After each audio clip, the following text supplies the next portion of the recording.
In this talk, we're going to discuss how our brain sees the world around us, the blindness that we all suffer from, and the concept of invisible gorillas. Have you ever been to one of those all-you-can-eat restaurants where the buffet is laid out with a tantalizing array of food in front of you? You go up enthusiastically with your plate and select the things that you love to eat. When you go back to your table, you notice that your friend has a dish that you really love, but you didn't notice it at the buffet.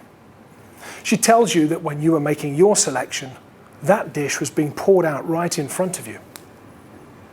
Why didn't you notice?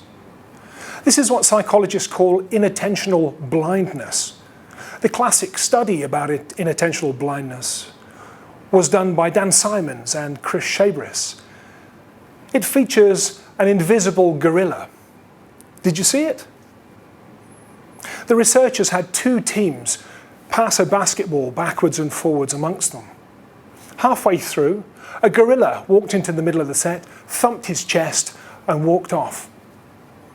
Only 60% of the people who watched the video clip noticed the gorilla. Why was that? Before they watched the video, the researchers told people to count the number of passes between the teams of the basketball. The viewers were so focused on counting the number of times the ball moved that they didn't notice the gorilla appearing. They weren't looking for a gorilla, they were looking for a basketball. Inattentional blindness is not a cognitive or visual defect. It's an issue of awareness. Really, it's down to our brains not seeing things that are clearly very visible because we don't expect to see them. We're focused on something else. We're so focused on the task in hand, we don't see what we don't expect to see. Let's put this into context for safety. Imagine a warehouse environment. You've got trucks, forklifts, and pedestrians all moving together in the same space. What would you do to improve safety? Yeah, perhaps you might have all of the pedestrians wear high visibility vests. That's intuitively a good idea, isn't it? It would make them stand out in the warehouse. But if the forklift drivers and truck drivers are not looking for pedestrians, there's no guarantee that the high-vis vest will make them be seen. The invisible gorilla study was recreated by scientists at Yale University a few years ago, this time without the basketball or the gorilla. On a computer screen, black and white letters moved backwards and forwards, and a red X traversed the screen from one side to the other. 30% of the people watching the screen didn't see the red X.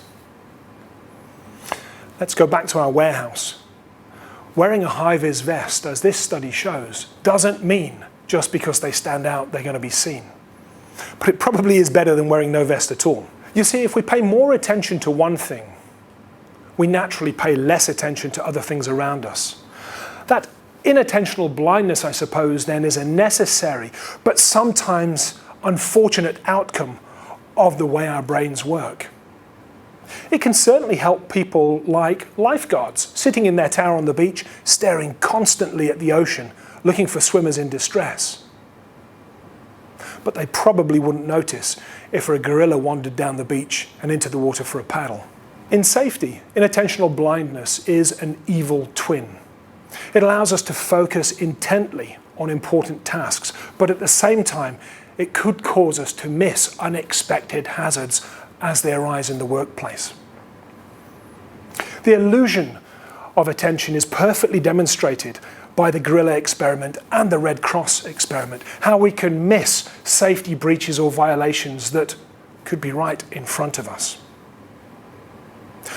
Our challenge in safety, then, is how to help people manage the risk of inattentional blindness and help them spot those invisible gorillas of safety. Thanks for watching. See you next time.